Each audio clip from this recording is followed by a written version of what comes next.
Okay, so please let me know if you guys can see my screen. Yes, Ravi, able to see your screen. Okay, okay, great. Thanks. Uh, so I think I've shared an Excel sheet which had weighted KNN discussion and EM uh, methods as well. Manoj, we are recording the session, right? Yeah, I'm recording. Yeah. Okay, perfect. Okay, right. So I think personally I found this EM quite challenging one, and it took me some time to break it down and understand. So these are the steps which I formulated, which could possibly help us to solve the problem. Um, I'll just walk you through like what I'm trying to do over here. So this was a problem. I think this is from our slide itself, where you can see you have a distribution given for 3.247, right? And uh, it is presumed to have a generated from one of the two Gaussians, right? So clearly it says there are two Gaussians and it is one of the two, and we have to find out it could be from which Gaussian, right? So what is given is this point. We have two Gaussians, right? And given standard deviation for both the Gaussian distribution as 1 by under root 2. Uh, and prior over two Gaussians is given lambda 1, lambda 2 is 0.5. Prior over two Gaussians, this is an important term, which you can keep in mind. In questions, if it comes, it means nothing but weight. So this is the weight which is given. Okay. Um, right. So this is the question.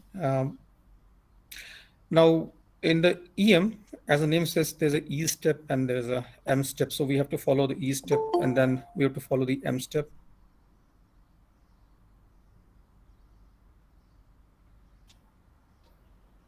Okay. Right. So in E step, if you see, we are calculating gamma of ZK. Is there a way I can grant somebody admin access and they can admit while I'm talking? Yeah, sure. Don't see that option is there. Can I make somebody host? So if I try Manoj, no, that option is not. More actions, pin. Okay, right. So we're talking about EM step. We have E step and M step, right? E step, we calculate gamma of ZK. So this Z is nothing but your, uh, we are transforming the point x1, x2, x3 onto another distribution which is called Z, right? So this is the formula. Um, for doing it. And basically, we will try to simplify this only. The E step, how do we calculate the normal distribution of x on z? And in M step, we will calculate again the There is new. a sorry to interrupt. There is one Yeah, option to admit auto admit. There is one Chrome extension. Maybe next time we can think about it. Or yeah, I don't have that. Settings, general.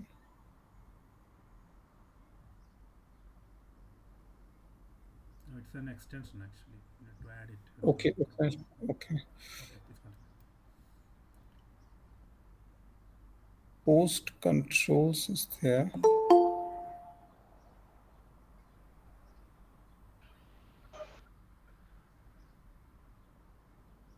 Meeting moderators.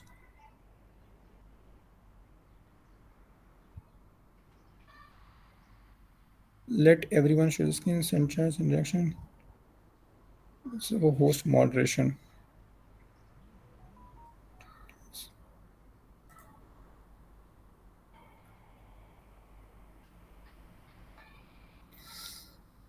Okay, I think next time I'll have that extension installed.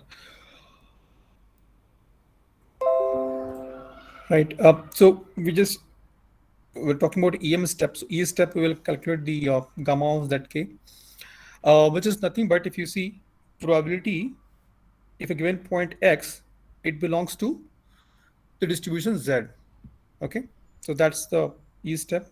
And once you calculate this gamma, then you have to recalculate again the mean, the standard deviation, and the weight, which was given initially, right? So these were given initially. You have to recalculate using gamma. So everywhere you can see in the calculation of mean, standard deviation, and weight, gamma is there. Okay, so this is what we have to iteratively keep on doing. So this is a given. In one question I've seen, ma'am has assumed mean as 3 and 6. So if mean is not given, right, this could be this could be possible, mean cannot be given. So you look at data, right? So 2, 4, 7, assume some value which is within this range. So let's say 3 or 5, I can also take. Okay, so we can assume the means, right? Um, Now comes to iteration step 1. So it's very simple. You have point, you just calculate its normal distributions. If you see the formula, what I've used is normal distribution. Okay, right? So normal distribution, you give the point, which is your A column, then B2, which is your mean for first distribution, B3 standard deviation for the first distribution, and the other is false because it's not a cumulative distribution, right? So this is pretty standard normal distribution calculation in the Excel sheet, right? So this we are doing for Gaussian one. If you see, this we are doing truly for Gaussian one. Same thing I'm doing for Gaussian two also. Okay. So basically, I'm finding normal distribution of x on z1 and z2. This is the value you're getting, right? Now you can sum it up for x1, x2 for both the normal distribution, and you get this value. Okay. Finally, it comes to the calculation of this part, which is your gamma of z1 and z2. It says zk. K denotes your the Gaussian distribution. So it's 1 and here it's 2 because we have two Gaussians. In some questions we'll have only one. We'll see that also. So we don't have to calculate two places. We can just calculate one, right? So this has two term, the numerator and denominator term. If you see two term, numerator and denominator term of, I think it's being recorded, right? Somebody's messaged to record. Yeah, it is recording. Okay, okay. One clarification I have. Sorry? Gamma indicates what? Gamma Z. Know? That in the E step, gamma. Gamma indicates what? So gamma, actually, if you see, right, what I understand, maybe somebody can theoretically, it also confuses me, but if you see gamma here, right, there are two terms which I was talking about, right? First is numerator term, second is denominator term, right? So if you see numerator term, it talks about the normal, this is normal distribution, right? Normal distribution of for some value of x in the, let's say if you have two Gaussian, the first Gaussian, right? Divided by total, sum of first one plus second one. Huh? Correct. Divided by total normal distribution value in all the Gaussians. So you have here Yeah. we have two. So I'm summing it by summing Two. both, right? Okay. Right. If I have three, I'll do three, and then multiplied by weight. Before that, Okay. I just wanted to know there is some terms as there mu, sigma, and pi. Can you tell me what exactly that mu corresponding to what exactly in the calculation you have done? Mu, I'll come to that. I'll come because I'm not in M step right now. I'm in E step. So when I go to M step, I'll explain you that. So first we'll understand gamma clearly. So gamma is clear to everyone, right? So basically nothing we are doing, we are checking that one particular value of x, what is the probability that it belongs to? It belongs to a one particular Gaussian, right? If you go to slide, uh, just go and gamma corresponding in the Excel you put it yj, yz. just Gamma, gamma z yeah, sorry, what are you saying? in the equation gamma z is there, but corresponding to that you have put it in the Excel yz. Yeah? That is only gamma. Yes, yes, because I can't put gamma here. So yes, Yeah, yeah. right. So Okay. that's your gamma, right? Correct, correct. And mu and sigma, how you made that thing? I'll come. Don't worry. I'll explain that. So if you see, this is this is your actual data, right? And there are three Gaussian distribution, right?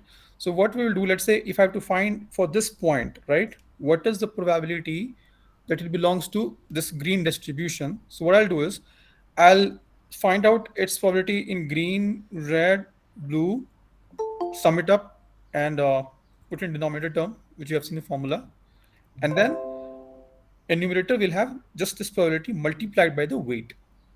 Okay, Mm. so this is what your gamma is, right? So now if it is clear, so if you see gamma, it is B8. What is this? B8, which is this term divided by sum of these two, which is B sum of B8 and C8. Clear? Mm. So this is gamma. I'm calculating for Z1. This is gamma for Z2. So gamma is clear, right? First E step is clear for us. Now one more question. That given no mean, standard deviation, and weight, the Hmm. 3 6 that value from why it is there? If you see the question, Ah, which ma'am has given, so x1, x2, 3 points are given. that is okay. Right now what she is telling that presume to have each generated from one of the two Gaussians. So each points have been generated from one of the two Gaussians, which means clearly there are two Gaussians. Now it Ah, could be from any one, right? So we know there's two Gaussians, right? okay. Now Next. a standard deviation is given. See, prior over two Gaussian is also given, and whenever prior over two Gaussians, they say it's nothing but weight. Okay, so prior over two Gaussian is weight, right? Okay, that weight is clear. Then standard deviation, how you got? Yeah, it's given, no? Standard deviation of both Gaussian here. Just look at Oh, this. 1 by square root 1 2. by under root 2. Yeah. Okay, root 2. Yeah. And the 3 and 6, how you got 3 and 6? 3 and 6. Where you're saying 3 and 6? I just mean. The mean, that's an assumed mean. Okay, mean, yeah. So mean I have told, right? So mean it can be given, or if it is not given, right, you have to assume. So let's say here if you see, Here you have assumed, or it is given. yes, it's assumed. And the strategy for assuming is anything, pick it up between 2 and 7. Some midpoints, no? Right? Okay. So this each step is clear, right? Now, if it is not given, how we will take a value of mean? Anything we can take or some?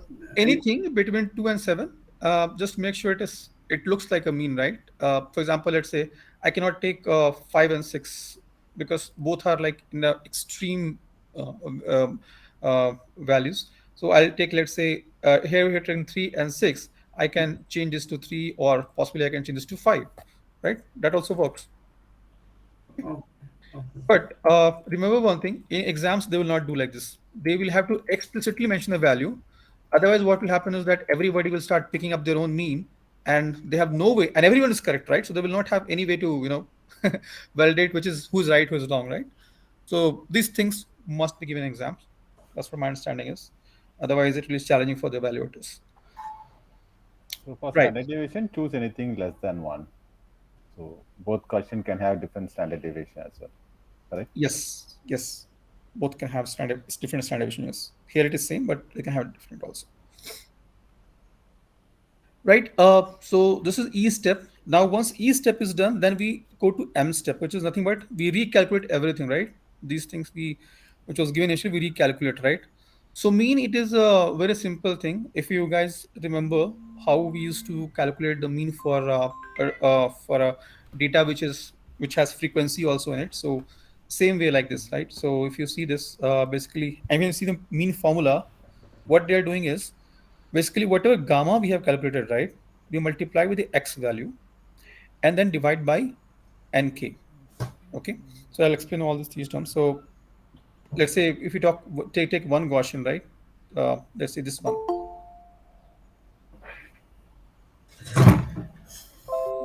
So this is one Gaussian, right? Uh, Now for this, we'll multiply with xn. Xn is nothing but my given data, x point, right? This is my xn.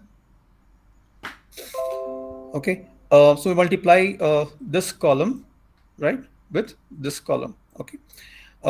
And then divide by nk. So nk is nothing but, if you see here, it is sum of your gamma value for the that particular distribution. Okay, so if you see this formula, I'm summing up E8 into A8. So basically, this multiplied by this. So E and A I'll multiply for all the values. So you can see E8, A8, E9, A9, E10, A10, and divide by E11, which is sum of all the gamma values for Gaussian 1. Okay, so that's how I got mean. And the same thing I'll do for Gaussian 2. It will come to this column and again A, right? So this is how we calculate mean. Okay, then comes standard deviation. So for standard deviation, again you go back to formula. What does it says?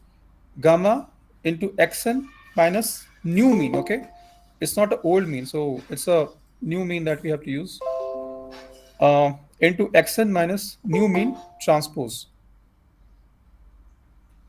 Okay, uh, basically this is nothing but xn minus new mean square. Okay, this is what it is. Now, first, can you clarify that pi, mu, and some gamma?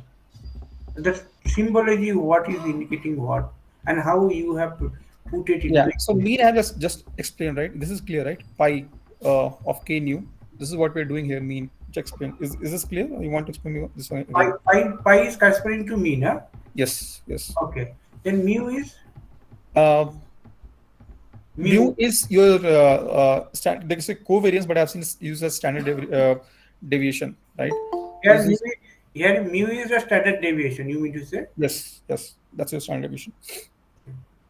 pi mu and one more time sigma something I saw in the equation. Sorry, this is what I was referring to sigma only. It's a standard deviation.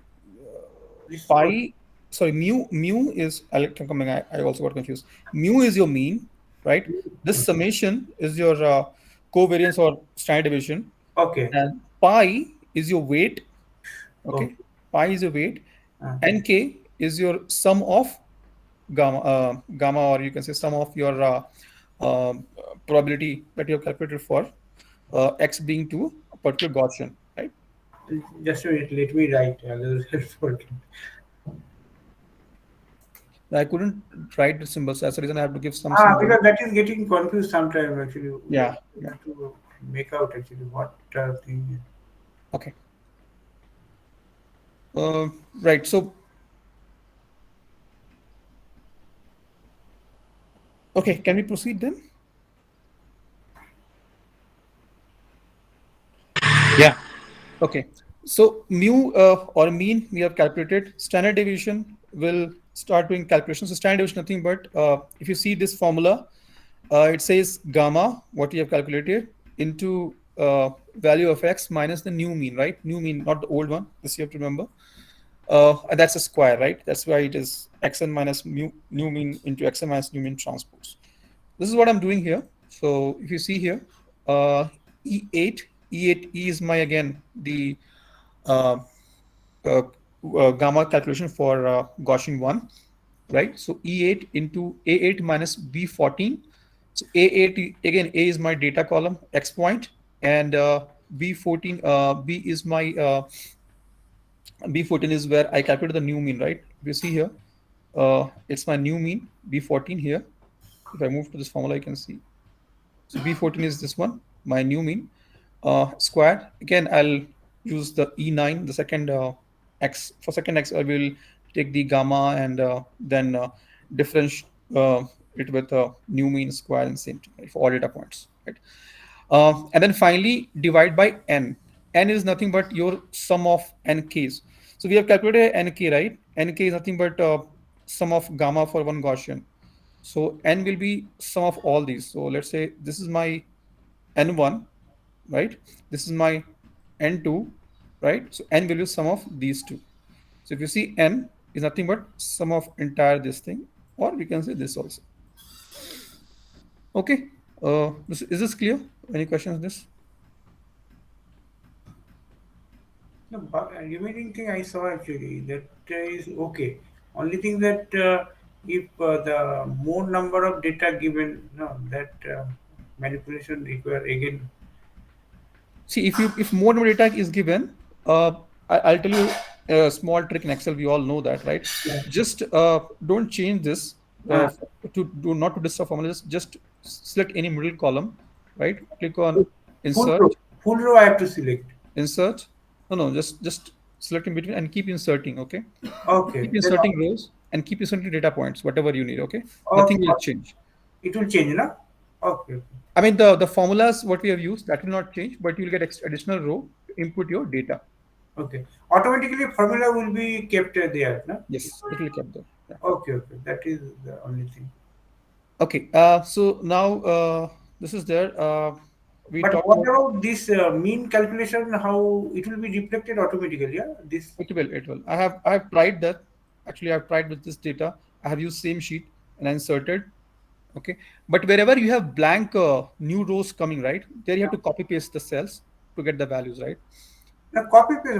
As just I have to insert and then data only I Yeah. will enter. So let's say Remaining. if I do it here, example, I'll show you. Let's say I want to add one more data point here. I added, Insert. let's say, -6. Okay. Enter just.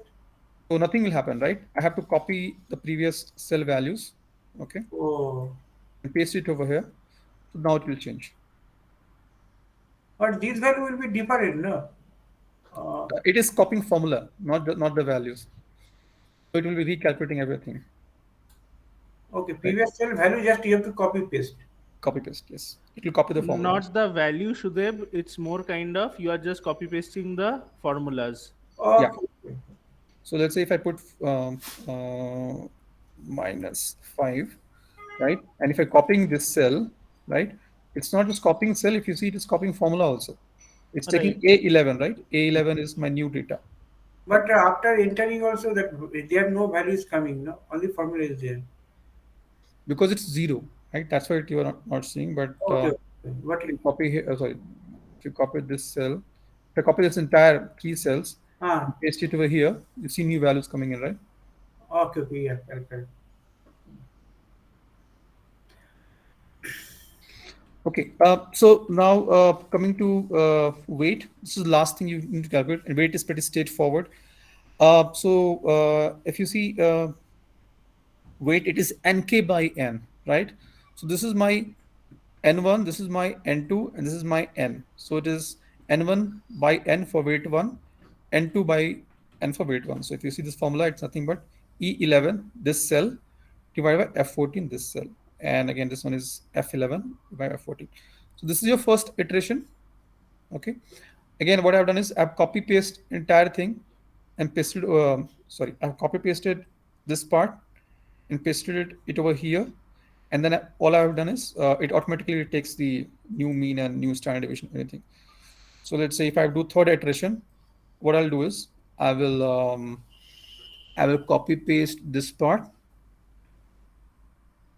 Just copy this, Control C. I'll paste it over here. Only you have to calculate the iteration step after that only, no? Or you copy? Sorry, No, you should copy only the iteration two steps only, and then mean only. that's what I'm doing. See, calculated step and iteration step, both I'm Oh. copying. No, actually, you're right. Yeah. So, No, only iteration step and then calculated. yes, yes, you're right. No, that's not only. You did it wrong actually.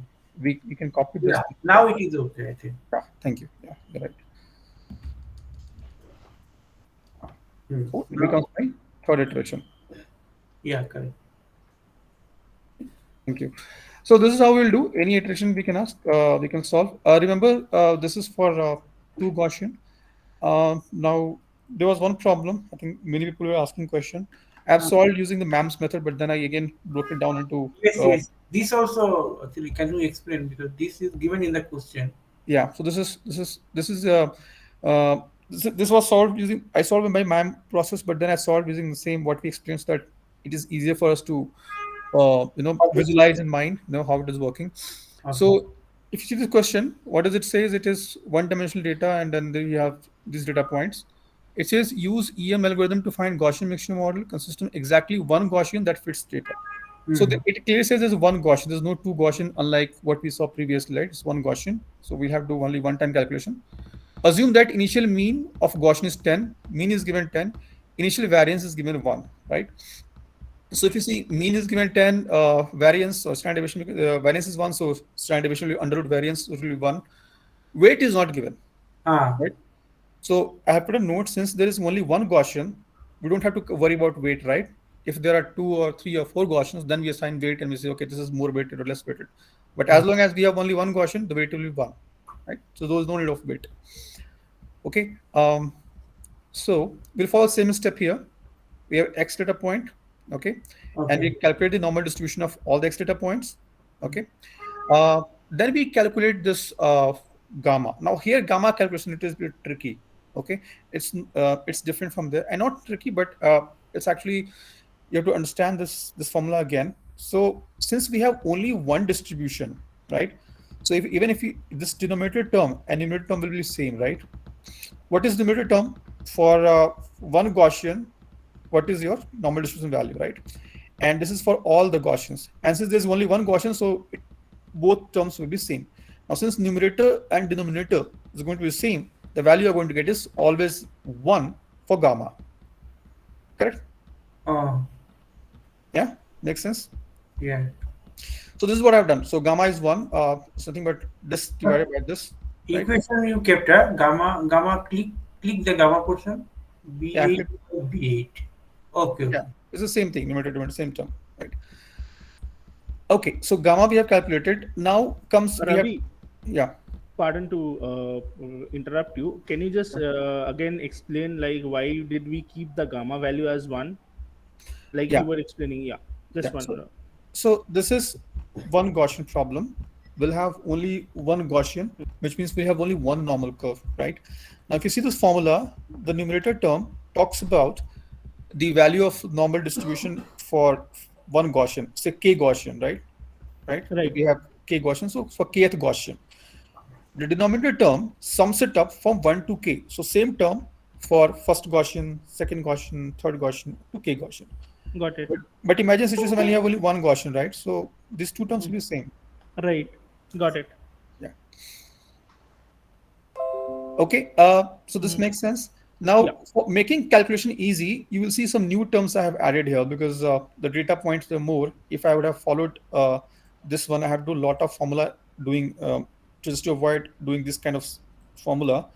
I have made it simpler, where I have taken two more terms here: yz into x and yz into x minus new mean square. Basically, if you see for calculation of going to m step, we would need to calculate the mu, that is new mean, sigma, that is your standard deviation of covariance, and then weight, right? So for doing that, if you see starting with mean, we would need gamma and x multiplication, right? So that's why I multiplied it here so that I can straight away use it in formula here. It makes our life easy. And for standard deviation, we need to multiply gamma with x minus x new mean square. Okay, so this I have calculated here itself. Okay, now we'll come to the mean calculation or my m step. So m step says No, that here actually last column, what is that? It looks different from the previous one. yeah, nothing but I'm just pre-calculating few things. So these things earlier, these two columns, I Ah, was writing formula here itself. Now imagine if the number of data points are huge, hmm. writing formula will be challenge here, right? So I realized it's better to put it in a separate column here. And then into x, So if you see this, what is this gamma into x, right? Where are we using gamma into x? In mean calculation, right? hmm, Gamma into x. hmm, And gamma into x minus x new mean square, where we are using this in standard deviation calculation, right? hmm, hmm, This is what I'm doing. I'm pre-calculating this. So I already have some of both the terms. What I'll do in mean is I'll just use this term divide by nk. What is nk? In this case, only one Gaussian, so n1, nothing but sum of your gammas, right? 9. So it will be, if you see, d17 divided by, I'm going b5, actually it should be, it's the same actually, it should be ideally c17, not b5. hmm. But it's okay. I think this also, I'm doing it here. Okay. No, you make it correctly so that we can reuse that one in Yeah, case similar problem come. After that, no, you share this Excel sheet. yeah, I'll share this. Yeah, yeah. Okay. So this is how we have calculated mean, right? So mean is zero. If you see mean is coming as zero. Then standard deviation, again, standard deviation, same thing. I already have this term. I have to divide by nk. My nk is this. Just in fact, what I did is nk. I was taking count. Instead of count, I'll just put it lat as sum of this term, or maybe I'll just NK is the number of data point or sum of the value, data point value? Sum of the n, data point value. nk. N means normal distribution. Okay, right? So it is basically sum of all the gammas that you are calculating, right? That is NK. Yes. See the formula. Formula is written here. Nk is equal to sum of gamma of zk. So Oh, nk is nothing but sum of gammas. okay. Okay, so we have calculated mean, we have calculated standard deviation. Weight remains one. There's no need to calculate weight, but if you want, we can calculate the weight also. I have done calculation. So if you see the weight, again, same formula we will use nk by n. So again, since one distribution, so nk and n is going to be same. So it's going to be 1. Okay, let's put C17 for this also. Right. Again, copy paste the same cell. We're going to go for second iteration, right? Now, if you observe here, when I go for second iteration, the value of mean, standard deviation, and weight remains same. Weight anyways remains same. Mean and standard deviation remains same. So there's no need to proceed further. We are on convergence, right? So we'll stop here. Okay.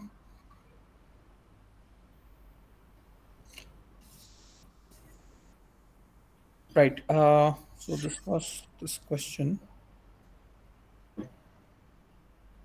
Okay. Now the other one which was shared was weighted KNN. Okay. This was the question given. So what is given is a training set in two-dimensional Euclidean space, and what is the price of product of size 7? So we have to find the price when the size is 7, and they're asking us to consider 5 nearest neighbor. Okay. The kernel formula to be used is E power minus distance between the given point and all the points square divided by 2b square. B is 1. Linear regression we have to use is 3 plus 0.8 into size.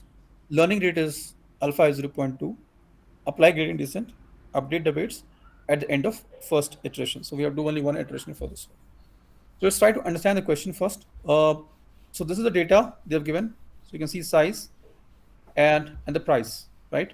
Now there's a new size 7, and we have to find price for it. Okay. But here they have made one thing, wherever green row is there, that value only you calculate, but wherever the white color row, that you don't do anything. Now, there's a reason for it, and we'll come to that. Simple. So so this is what we have to calculate the price for size 7, right? Now what we have to do is we have to find a distance of this 7 with all the sizes. Okay, so let's say if I have to find size 7 distance with 10, it is 3, right? With 5 it is 2, with 2 it is 5. So likewise I have found the distance from all the points. You can see distance from query point. So what is this? This is my query point. I have a query on this. What's the price? Right? So I found distance now, but then we have to use 5NN, means 5 nearest neighbor, right? So which is the nearest one? So the green ones are the nearest one. Okay. So you have to consider only those. Right? That's the logic. So I'm not bothered about remaining ones. I'll just take the nearest one, 5 near. If this is 7, then I'll take 7, 3, then I'll take 3. Right? You, Top 3, you top 5. followed Euclidean distance or what distance? Here, since this is only one point, even if you follow Euclidean or Ah, Manhattan, doesn't matter. So I have just taken the absolute value. minus, Yeah, minus, minus x1 minus x2 like that. yeah, yeah. So as long as you have one data point, Euclidean Yeah, or yeah. Manhattan, not very matter. Yeah. Okay. So now comes the kernel value calculation. So I'll use kernel value expression. Now, since the b is given as 1, I'll ignore b part. There's no point discussing that. So it's simple. It is minus 1 into, if you see distance. So distance is c column, right? This is my distance, c column square right? Divided by 2, right? That's the formula I've used for kernel values. And you can see kernel value I've calculated for all the 5 points. Then we'll predict the price using this linear regression. Ravi, pardon. Can you just go back to the kernel values calculation one more time? So Yeah, it's yeah. e to the power minus d x q Fine. x i whole square divided by 2b square. Correct, correct. Yeah. Right. How So actually let the me know. value of b is 1. So 1. definitely your the denominator becomes 2. Yes, yes. And d of xq xi, how did we calculate that? We calculate, no? D means distance. Acha, d D is the means distance. distance, XQ means query point, and I is Got ith it. point, right? Got it. Matlab e to the power e to the power minus 9 by 2. But 9 by minus, 2. Yes, yes. For first point, yes. Got C it. square, 9 Mhm. by 2. Correct. Yeah. but what is the one you have to kept 1 into C2? Actually, I've just for this minus sake, I have kept Minus 1. here minus 1. Okay, okay, okay. Yeah. Minus C2. Minus D to the D of XQ X1 whole square. Okay, C Yes. square. That is the C square. Yes. C2 square. C2 square. Yes. Right. So whatever kernel function they will give, we'll That just put the B is equal to 1. That's why you did not put anything. yeah, yeah. But that you could have kept actually. Tomorrow, if they give something, B, you So kept. I think this will change. This might change, right? They might change the kernel That forms. is why actually you could have So made general equation so that we just put don't have general equation. That's the point. This will change. There's no general thing. This will change. This can be any kernel form equation.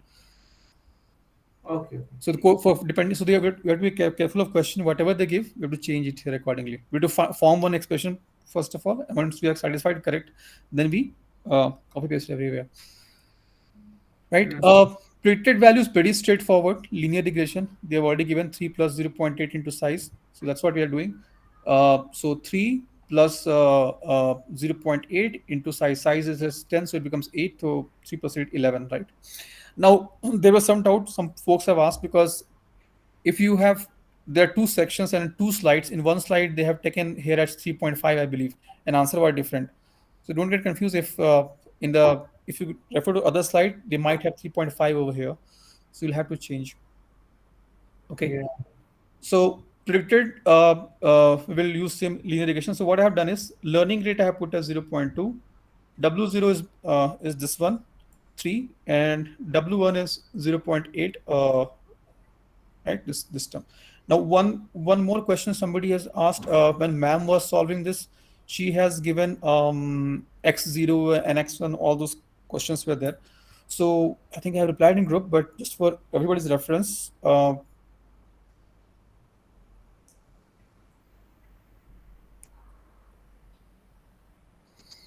if you remember, linear regression equation is nothing but w0 x0 plus w1 x1. Likewise, it goes on, depends on how many attributes or how many x's you have, right? X0 is always 1. It's a ground rule. And your next set of attributes start coming for x1. So I think in ma'am's slide, some questions where she was solving it, she has mentioned somewhere x0 and somewhere x1. So not to be confused, x0 is always 1 and x1 is the next attribute, x2 is the next attribute. Here in our case, we have only one attribute, x0, right? One independent variable, right? Okay, so I put W0, W1, right? These values from the questions, right? So W0 is this 3 constant part because X0 is 1 here, and next one is my X1, right? 0.8. So W1. Okay, so this is based on this formula, W0 plus W1 into X, right? And I'm calculating the predicted price. Okay, now this has been calculated. Now if you look at the gradient descent of calculation of weight, this is the formula. I'm not going to derivation part. The formula says delta of W. So what should be the increment or decrement of W for the next set of weight calculation should be equal to learning rate, right? So learning rate is, I know learning rate is 0.2 given, multiplied by sum of what is this term, if you see, this is your k of d of x q x, nothing but kernel function applied on the distance between x q and x. This term, right? Kernel function applied on um, x q and x into fx minus fx cap. Fx is my the original price data, right? Which we knew. My y or my fx or my outcome or my dependent variable, and then fx cap is what we are forecasting or predicting here, e column, right? So difference of them multiplied by aj of x. Aj of x is nothing but attribute x, right? A stands for attribute here, so this value,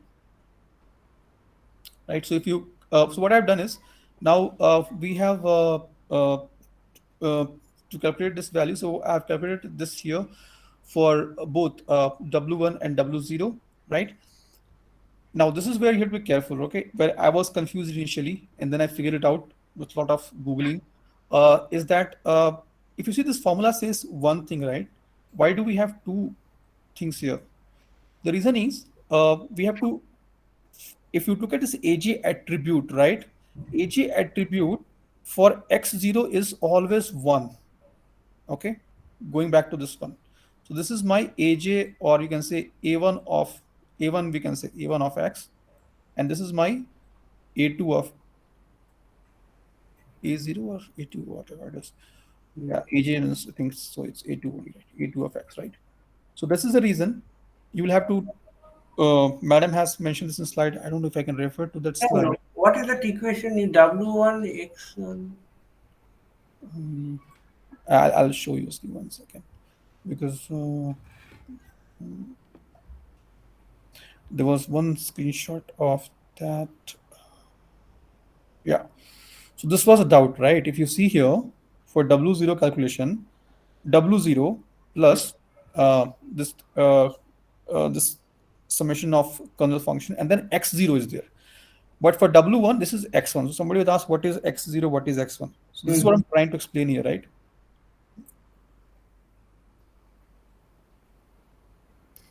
So if you see W0 is multiplied with X0, always in linear regression, and X0 is always 1, right? So this term is 1. So if you look at W0 calculation, it will be W0 plus delta or W0, whatever you calculate. But when you calculate W1, then it's W1 old plus the kernel function and actual minus predicted and X1. So the X term or size what we have, we multiply it over here. That's the only difference. Okay. So if I come to the calculation part here, and if you see the formula, right, for W1, what I'm doing is I'm taking D2, right? What is my D2? D2 is my kernel, right? Even for W0, I'm taking D2. Okay. So kernel we have to multiply, right? Then difference of actual minus forecast. Actual is my B2 price, forecasted price is my E column. So B minus E, then I'm multiplying it by A2. A2 is my actual A or X because I'm calculating W1, right? So going back again, for W1, we need to multiply by X, right? And for W0, I'm not multiplying anything because, or maybe I should write multiplied by 1, right? Because my X0 is 1, okay? X0 is 1, right? So that's the trick, and that's also a confusing part. So if you understand this, there's nothing in this question. This was the only part which was confusing everyone, with me, right? So we find out this, right? This will be all the time same or whatever you are telling or for this question only? Sorry, I didn't get your question. Didn't get your question. Whatever W0, W or X1 and X2, whatever you made the equation, Yes. that is for only this equation, this. So that is for this is standard for linear regression, right? Linear regression is pretty standard thing, right? Standard regression, like, so W's weight and attribute one, weight and attribute two, and likewise. So actually here there's no attribute; it is bias term. So that's the Yeah. reason A they put it as one. Mm. But linear regression plays standard one, right? We write W0, Ah, yeah. W1, X1, right? But Mm. what we tend to forget is there is a X0 term also here, which is one. Yeah. So this is what I was not able to recall, and finally I found out somehow, and then that's how I figured out why W0 and W1 calculations are different. Okay, so now since we have found it out, we have to sum it up, right? I'm summing it both of them and then multiplied by learning rate. So this I'll do it here when I'm calculating W. So I'll multiply it by learning rate, which is my this this B16. So I'm multiplying with B16, and G15 is my W0 sum, and B17 is my this thing initial weight. So basically, if you look at this formula, it is using these three, right? W0 plus learning rate into the sum of uh, this thing what we have calculated, right? Same thing if you go to W1, same thing would be W1 calculation. Same thing is there. W1 plus learning rate into sum of this W1 what we have calculated. Okay. So now you have got your W0 and new W0, new W1, I would say, right? And you have to calculate price for 7, right? So I'll just use same linear regression, right? So instead of 3, I will use 3.02 plus instead of 0.8, I'll use 0.95 into size. Size is my 7, right? So I'll get the answer. So this is KNN. Only trick was this W0 and W1. Rest are pretty straightforward if you're clear with this. And W0, you have to always remember there's an X0 term, which is 1, and W1 will have the X term. And there's no nothing in this question. Okay. Uh, I have shared this also, and somebody has these questions in this too. Hope this is clear. Or if you want to explain this, I can quickly go through this one also. Excel sheet you share that I want. Excel sheet, yes, I'll share this. Full Excel. So I have tried to solve. If you see EM31, I have tried to solve this question also with this Excel. So there are some small mistakes or could be round off error, but I have No, not. equation wise, if you made the correctly, that is okay. Round up figure, maybe little bit deviation will be there. Yeah, But I need to validate this. That's why I'm because a lot of changes I have done, right? So if you okay, can no accept. problem. Then today at least you validate and send me by Yeah. today. So just I'm saying, if do not consider this as completely correct, No, this you last take two slides. by night also you share me. That is enough. Today you validate and send me at the end of the day. Yeah, yeah. So this I was trying to solve for this example in two parts. One part for one cluster, another part for another cluster because it's complicated. Because here you have two clusters and two values. So that's why I have to split. But maybe this may not be the smart way of solving it. I might have to figure out some other way because it's become too cumbersome. We can't use this in examination. That's the reason I'm telling you guys do not refer these two. It's just I was experimenting. Okay. Right. So I'll share this. Now, once you just validate all these equation, whatever the EM23 you are doing, thereafter you share the Excel sheet by end Yeah, of the I'll day. share now itself. I'm not sure. I think I'll might change the approach. And if I change the approach, I will share that sheet also. Okay. Um,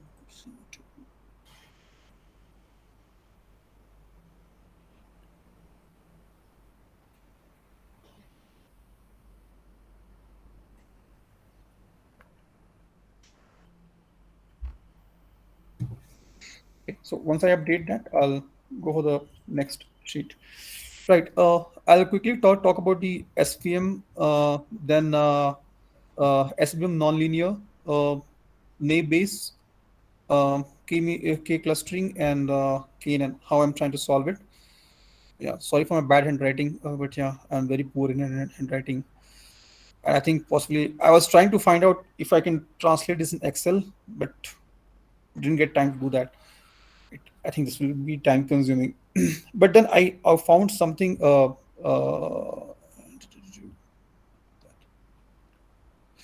Maybe I'll share these codes with you also. This will help you quickly find out the right answer in exam, so that you know what you're doing is correct. Ravi, sorry to interrupt. Actually, Pratiksha has shared her Excel sheet and it's having the same SVM also in that.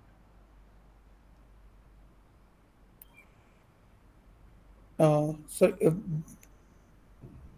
Sorry, come again, Manoj. You are what Yeah, did you ask? Pratiksha has shared her Excel sheet, what I mentioned, and Okay, these steps okay, right. yeah, are there, I think. Yeah.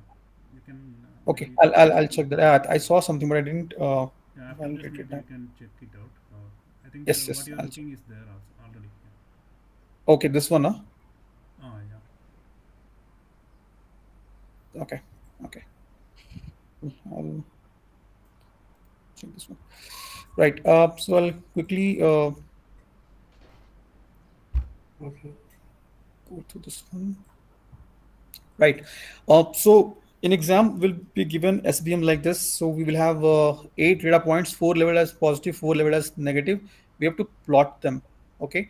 And in plotting them is easier, but then we have to identify support vector, right? So which is the closest one?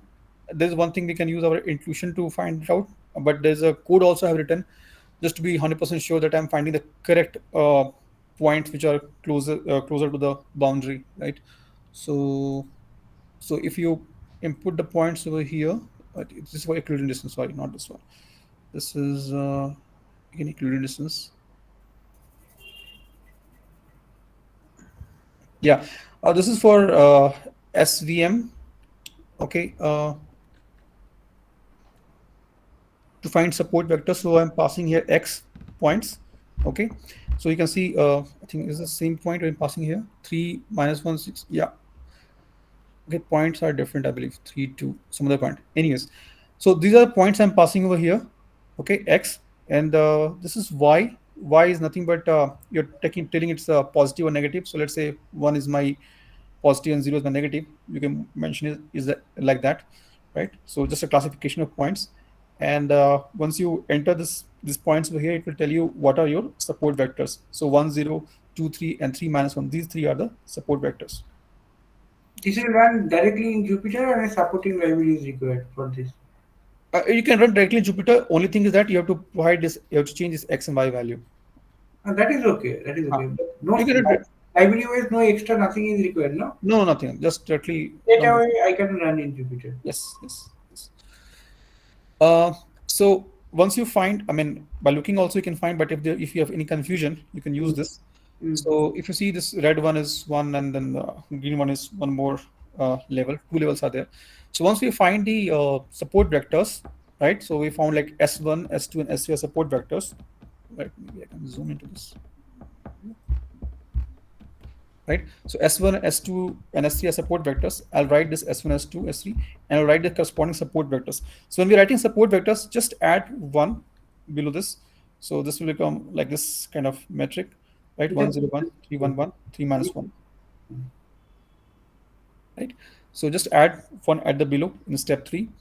Then we have depending on number of support vectors, right? So if you have three support vectors, then we have to calculate three value of alpha, alpha 1, alpha 2. If there are four, you have to go for four. Two means two, right? So this will change, right? Now we have to form this equation. Form this equation pretty simple. You have alpha 1, alpha 2, alpha 3. That is common in all three equation. Then you have S1, S2, S3, common in all equation.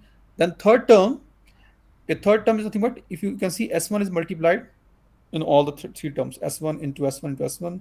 Here you have S2, S2 into S2 and S2, S3 into S3 into S3. So Can this you is read all. out this note? Actually, you could not read clearly. Can Yeah, you yeah. read? I'll explain that also. I'll come into that actually. So what I'm doing here is here I'm giving -1, +1, plus and +1, right? So this is what I have explained. Why I have given +1 or -1. Okay. So if you see S1 term is multiplied to all terms here, right? And S1 belongs to my negative classification, negative level, right? That's the reason here it is -1. But if you see the other two equation, here we have multiplied S2 in all terms, here we have multiplied S3 in all terms, and S2 and S3 belongs to the positive level, right? So it's a +1. And this is what I'm reading. So in first, second, and third equation, S1, S2, and S3 respectively is common multiplier. And since S1 is negative level, so we'll have -1, and S2 and S3 are positive, so we'll have +1. Okay. So this equation we have to form. We have to just remember this is a small order, and I think we'll have this equation. Now, once we have this equation, we'll start putting value of S1 from here, S1, and we'll multiply.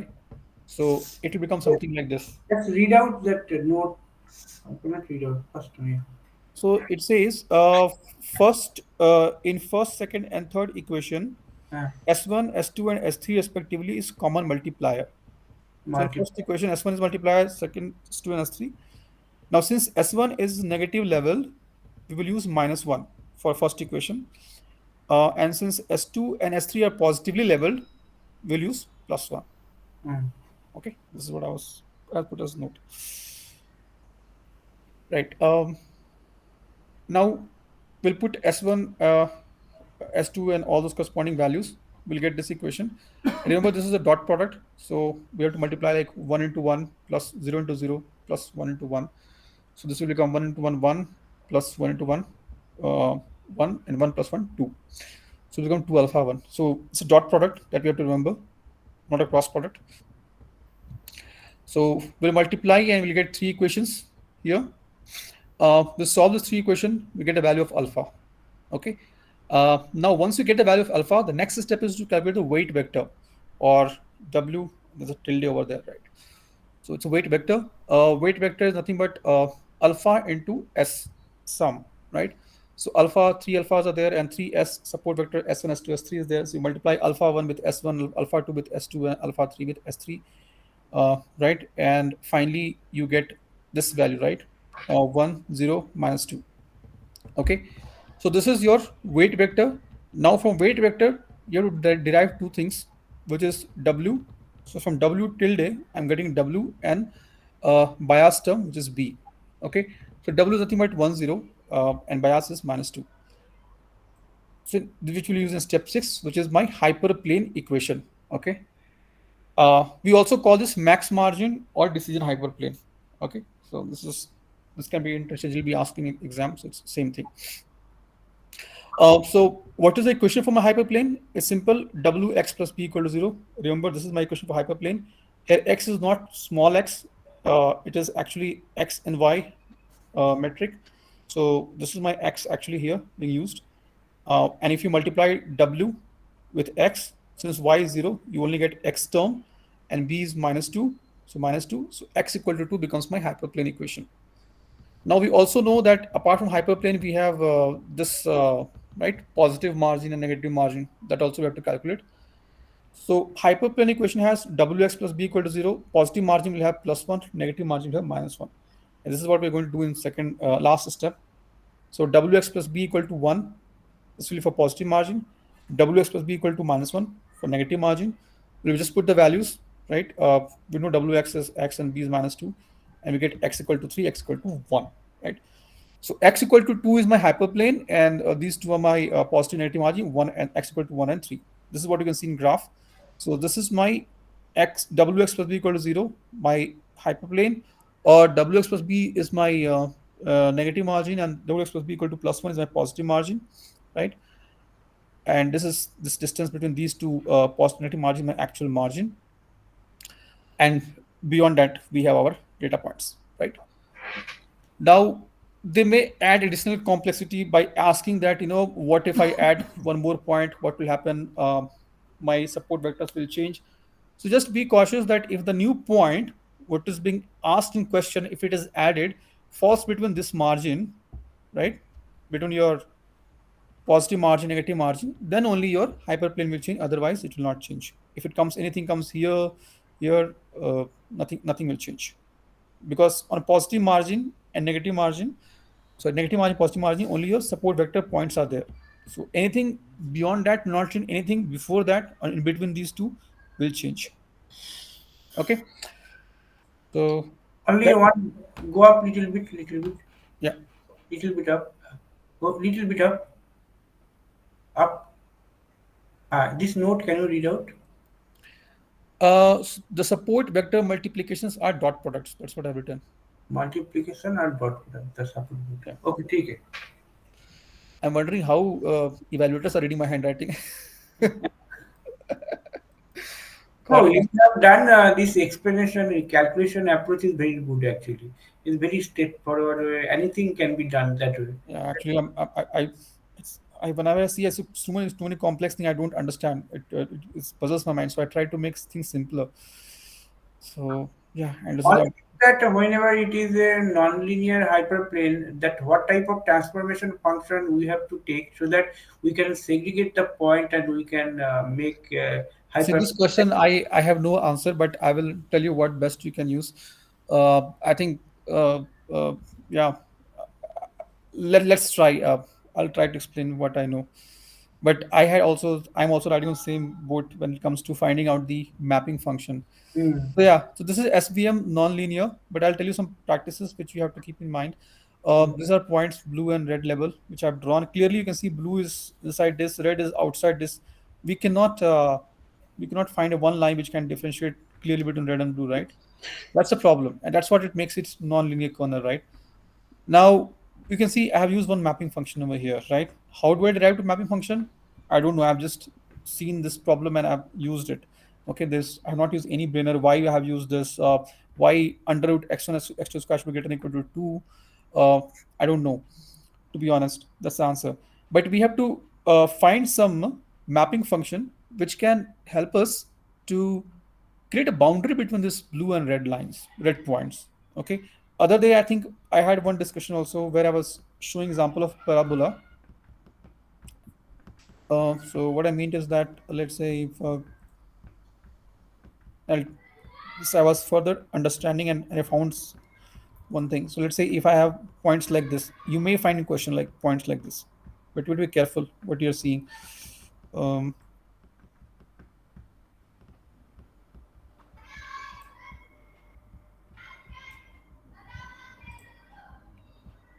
so you see here also same problem, right? We cannot find a line which can differentiate and say this is green, this is red, right? So we can use parabola equation. Now what happens when you use parabola equation? This is my parabola transformation function, right, or mapping function, whatever you call it, right? So it will map these points onto parabola. Okay.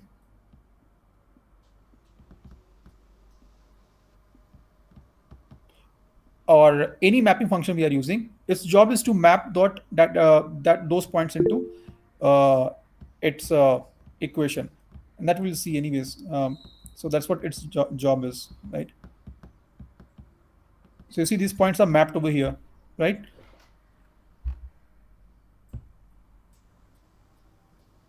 Right now, can we create a hyperplane which can differentiate these two points?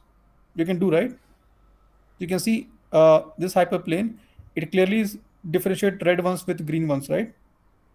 So these are my red points. These are my green points. But when we are doing an examination, we are choosing some transformation function. This is what we have to do. We have to redraw and see are we able to get a hyperplane or not. For example, if you see this is too tight, right? Maybe it would have gone something like this.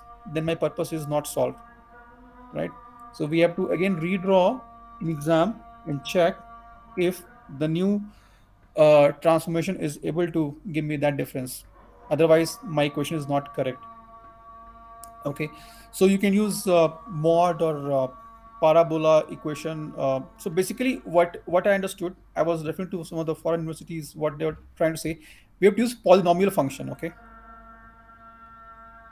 and let's say if we have 2 point x1 and x2 or x or y, my polynomial function would be something like x1 square, right? Uh, or y1 or x2, whatever you want, right? X2 square plus x1 x2, right? Plus some constant term, right? So this will be your typical polynomial function, and there will be some constant multiplier here, right? So let's say you can see coefficient 1, coefficient 2, coefficient 3, coefficient 4. So this is your typical polynomial function. Try to find out, right, the polynomial function which can correctly transform these points so that you can segregate. Anything will fall under this kind of equation. So this is what my understanding is, though I'm not clear. But and So let Ravi, yeah, Gautam here. A quick question here. Like, if yeah, we see the answer key for the last year question paper, there the professors have used a mod function. mod function, yeah, yeah. Yeah. Right. So my question is like, if we are not using the mod function, and if we are using like the six minus one, the six minus square root of that function, right? Yes. Yes. Because I have seen in certain videos also like they're using a constant like four minus of something of that sort. Correct. Correct. Correct. Yes. So Yes. that should You're right. also work ideally. Exactly. It's So not. the idea is, as long as you're able to create a polynomial which Mhm. is able to give you a hyperplane, which is good. It's correct. Nobody can question that. Okay, That's the idea. understood. Understood. That's why I'm saying you guys, whenever you are choosing some equation, be 100% sure to redraw it and see that if it is you're getting a hyperplane, which Got clearly it. indicates the point. Only thing Mhm. you have to look for that between the green color point and red color point, there is little bit deviation is there, so that we can draw a line Yeah, that yeah, in between. yeah, yeah. Correct. Okay. So we saw SVM, right? There's only one extra step in nonlinear SVM, which is your mapping function, right? So you find a mapping function. Let's say this is my mapping function, and then you recalculate these points. So you put the values of, let's say I'm putting here. So in this mapping function, I have calculated only 2002 minus 2 0 minus 2, I believe. Yeah, I have not calculated 1 minus 1 1 minus 1, and the reason is, even if you put the value, you will get same thing. So that's the reason I have not put, and I have mentioned this there uh, somewhere in the notes.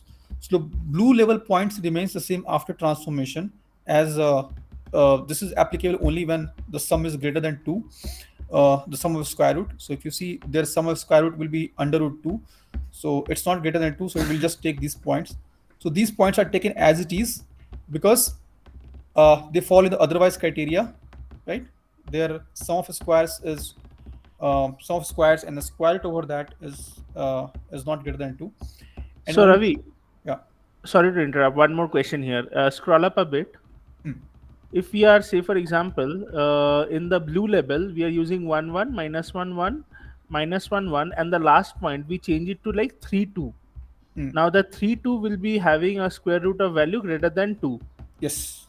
So then in that case, we will get the like for the blue label, we will be using the new point of what is calculated using this function, the distribution Yeah. function. Yeah. So again, these three will remain unchanged. Only Only your the last fourth one is going fourth to one change. we have to calculate. Yeah. Got it. Yeah. Thanks. Yeah. Okay, so we calculated now. Now these are my new points. Consider that you have got a new problem, and these are a new point: 8, 10, 10, 8, 12, 10, 10, 12. So these are your red levels, and your blue level remains same: 1 minus 1, 1 minus 1, like that. And you can plot a graph and proceed as we have done before. So this is an extra step, right? That's as I mentioned, that rest of the step for finding support vector, calculation of weight vector, max margin hyperplane is same. This is extra step we'll have to do. Rest all is same, no change.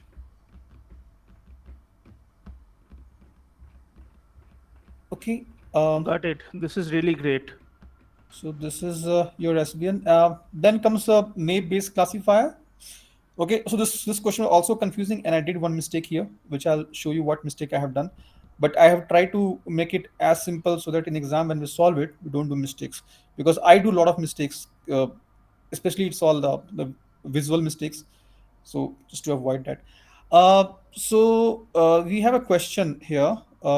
Question is that this is your data, right? Given symptom 1, symptom 2, symptom 3, symptom 4, and disease, right? This is data they have given. Now we have got new patient symptom. Like symptom 1 is yes, symptom 2 is no, symptom 3 is mild, symptom 4 is yes, and whether he has disease, yes or no, you have to classify, right? So here also I have mentioned some step. So in step 1, we calculate the prior probability. Okay, so we calculate the prior probability. Prior probability is nothing but so you see disease, yes, no. What is the probability of getting yes? So you can count yes, 1, 2, 3, 4, 5, 5 out of 8. So for yes, you have 5 out of 8, and for no, remaining 3, 3 out of 8, right? So step 1 is to calculate a prior probability. Now for each attribute, symptom 1, symptom 2, symptom 3, symptom 4, you calculate their conditional probability. Okay, so if you see symptom 1, symptom 2, symptom 3, symptom 4, whether they have disease or not, I'm calculating the conditional probability. So symptom 1 takes two value, yes and no. Symptom 2, yes and no. Symptom 3, mild, strong, no. Symptom 4, yes, no. So you put those values, yes, no, yes, no, Mild, strong, no, yes, no, and then for disease, yes, no, yes, no, yes, no, yes, no. Right. Now by forming this particular metrics, I used to do mistakes sometime. Uh, I don't know. Many of you might also get confusion, but be very clear. This should be this yes and no should be of disease, right? So how many yes are there in disease? Five. How many no in disease are there? Three, right? We have seen yes is five in disease and no is three, right? So just mark five and three in all the boxes, just so that you don't confuse in denominator part, right? Just mark five and three continuously. Now you have to find out if symptom is yes, do we have yes in disease, right? So for that you have to refer to table. So look at symptom yes, disease no. I'll not consider this. Symptom yes, disease yes. So we got one occurrence. Symptom yes, disease yes, two occurrence. Then symptom yes, disease yes, three occurrence, right? So for symptom yes, disease yes, I have three occurrences, right? Likewise for symptom yes, disease no. So symptom is yes, disease no. I got one occurrence. This is yes, yes. This is yes, yes. This is yes, yes. So only one occurrence, right? So one by three. Likewise, I'll do for no, right? Here I did mistake. Mistake I did is I'll show you. So if you see strong and yes, right? So if you see strong, right? Strong for strong yes is one. Strong yes is two, right? No is there. So strong yes is two. So it should be two by five, not one by five. Okay. Then I think I did mistake for mild or no, I believe. So if I see for no and yes, so if it is no, no and yes is one, no, so it's only one. So here it is only one. So here it should be two, here it should be one. This is a mistake I have done here. Okay, I was validating yesterday and I found it out. Again, to recheck what you have done, right? If you sum up your boxes, you should get eight. So 3 plus 1, 4, 2 plus 2, 4, 4, 8, because you have eight outcomes, right? Anywhere if I submit here, so if I get 1 plus 1 2, uh 2 plus 1 3, 3 2 5, 5 3 8, even though it's there is I have done mistake, it's coming as 8 because here it should be 2, here it should be 1. I just have to make that change. Okay, so you have to calculate the conditional probability this way, right? Once you calculate conditional probability, then you have to come to the question part, which is for this, right? It's pretty simple. So this is this is your symptom as yes, no, mild, yes, and you have to find disease, yes or no. So we'll first find the probability of disease as yes and new instance, right? So what is my new instance? So it will be probability of yes multiplied by probability of symptom 1 is yes and yes. Probability of symptom 2 is no and yes. Probability of symptom 3 as mild and yes, and probability of symptom 4 and yes, right? Because disease I'm considering yes, so I'll consider yes as in all cases. The symptom 1, symptom 2, symptom 3, symptom 4 value I'm taking from questions, question which is given, right? So this is what I have to find out, and for that I will refer to this conditional probability table. So if you see symptom 1 yes and disease yes, so symptom 1 yes, disease yes, this is a value 3 by 5. Symptom 2 equal to no and yes, disease yes. So symptom 2 is yes, disease is no, 1 by 3, right? So um, 1 by 3, 1 by 5. Oh, sorry, 1 by 3. Yeah, I think I have done mistake here also. I have to correct it. Um, and then symptom 3, mild and yes. So symptom 3 is mild and yes is 2 by 5, right? This value I have to take.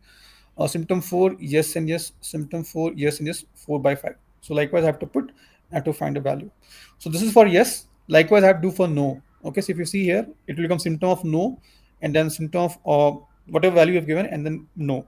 Symptom 1 yes and no, symptom 2 no and no, symptom 3 mild and no. Basically this is disease equal to no, right? So just not mentioned it, but it is disease equal to no, and likewise. So we have to calculate this value. So now for the new instance, which is asking question, you have calculated probability of conditional probability of yes and conditional probability of no. You compare whichever is greater, right? Simple. So if yes is greater, then yes, he has a probability of getting disease, right? It's higher. So that's what you have to do. Only trick is this table. You see, I have also done mistake, even though I tried as careful I could be, but I have done mistake here in this calculation part. If we calculate this correctly, then I think rest is easy. Okay, so we have to, this is what is for solving naive based classifier. Um, then is k means clustering problem. It's a very simple problem actually. Uh, so you have given data A, B, C, D, E, and number of clusters is two, right? We have to classify this into two clusters. Okay. So what we'll do initially is from A, B, C, D, and E, we'll choose any random 2 points. Okay. So I can say, look, let's say A and C are my centroids. You can say you can choose B and D also, or B and E also, any combination. Just choose any 2 points randomly to be your centroid. That doesn't matter. Okay. So what I'll do is I'll create this metric of distance metric, right? So from A to A distance is 0. Uh, then B to A distance 3.16. I'm using Euclidean distance to calculate. I have mentioned here below. So distance between these two, right? I think I've written a Python code also to calculate my distance because in exam we'll have less time. So this is what I have used for Python code to calculate distance between the 2 points. I'll get this Euclidean matrix, right? So diagonally you will all have 0, and then I'll use whatever in the left of diagonal or the left circular or right circular, whatever it is. I'll use that part. So there's no need to put values over here because it will be the same repetition. We just need to put one side of the diagonal. So this I'll get from my Python code. This one I can put my points and equivalent distance of x with x. Okay, because from the same point you have to calculate this distance. So I'll get this metric, and then job is to classify them, right? So now your initial centroid is A and C. You check for other points. So let's say point B, is it close to A or close to C? So point B has a distance of 3.16 from A, and point B has a distance of 4.12 from C, right? So it's nearer to A. So point B belongs to cluster A. Point D has a distance of 2 from A, and from C it is having 3. Again, it's closer to A. Point E has a distance of 5 from A and 1.41 from C. So it's closer to C. So only E goes to C, but remaining B and D goes to A. So my new cluster is ABD and CE, right? This is my new cluster. So once you got your new cluster, then you need to calculate new centroid also. It's simple. You just calculate the average of the coordinates. So A, B, and D. What is A, B, and D? So A is 0, 1, B is 3, 0, and D is 2, 1. So you take average of the coordinates. So 0 plus 3 plus 2 by 3, and then 1 plus 0 plus 1 by 3. So you get new coordinate for centroid. Okay, for cluster 1, and again centroid for cluster 2. So this becomes my new centroid. So we assumed initially A and C, and then we got new centroid. Now what we're going to do is we're going to use same table, but we'll add new centroid also, right? Repeat the same process, calculate distance. Again, look for uh, which is closer to C1 and C2. So this time we will also include A and D, because A and C, because they are no longer centroids, they are normal points. So we have to see all A, B, C, D, which is closer to which C1 or C2, and we take the closest one. So we got, let's say A and B and D is close to cluster 1, and C and E close to cluster 2. Again, we recompute cluster centroid, same process. You take average of A, B, and D coordinates, and similarly for C and E coordinates for centroid 2. You get this value. Just check if it is repeating 1.66, 0.66, 2.5, 4.5, same value, right? So we are reaching to convergence. So we need to stop here, right? We don't need to proceed further. Okay. So this is how we solve the um, k-means clustering problem. Okay. Um, then last is KNN. K nearest neighbor. This is very, very simple. Um, let's say you have given K as 3 here, and this is weight and height value. And for these weight and height, what is the class? Underweight, normal, or this is given here. Now you have given two new values. Weight is 58 and height is 180. You need to find a new class for it. Okay. So what we do is we calculate one other table where we put a distance and a rank. Okay. So distance, what we have to do is again from this new point, right? Distance from new point is, that's why I put arrow also. This new point, you have to find distance to the existing points, right? So let's say if I have to find distance from this and this, I will use equivalent distance. So 58 minus 61 is 3, 3 ka square, plus 180 minus 190 is 10, 10 square. So 100 plus 9, I get 109. Under root 109, I'll get something like 10.44, right? So from each point, I have to find equivalent distance to the new instance. This is what I got, right? For each point, I have calculated the equivalent distance. Now I'll rank them based on which is nearest. So if you see rank one is this guy having distance of 4.47, then 5.10, then 6.32. I accordingly ranked. Now we are using what three nearest neighbor, right? So we'll take top three. We'll take this, and this guy, right? So we'll use 62, 182, 57, 185, 56, 174. This classification is normal, this classification is underweight, and this classification is underweight. Majority is underweight, right? So my new point will fall under the underweight category. Okay. So this is So Kenil. here I have one question. Yeah, Like say for example, 62 182 falls under normal, yeah, 57 185 falls under underweight, and 56 174 falls under overweight. yeah. Okay, then how are we going to kind of predict what is the It is simple, na? It is we can say that it is equally likely that the new data or new person could be either normal, underweight, or overweight. It's equally likely, okay? right? Yeah. So we won't be able to kind of come up with a guaranteed prediction ki whether it will be a like over here since underweight is This more, is so we yeah, are yeah, yeah, right. okay. Yeah. Okay. So yeah, I think these are the problems which I have discussed. Right. Okay. I think this also I have shared, but I'll reshare just in case. Yeah, Someone, share this one as well as the Python code that you have actually kind of written. huh? Python code. Where did I? Yeah, I'll share that. Hmm. Okay. I'll share this also. Hey, thanks, Ravi. Yeah. Okay then. Yeah. Thanks everyone. Thank you. Thank you. Thanks so much, Ravi. Thank you. What's the Excel sheet? Thanks a bunch, Ravi.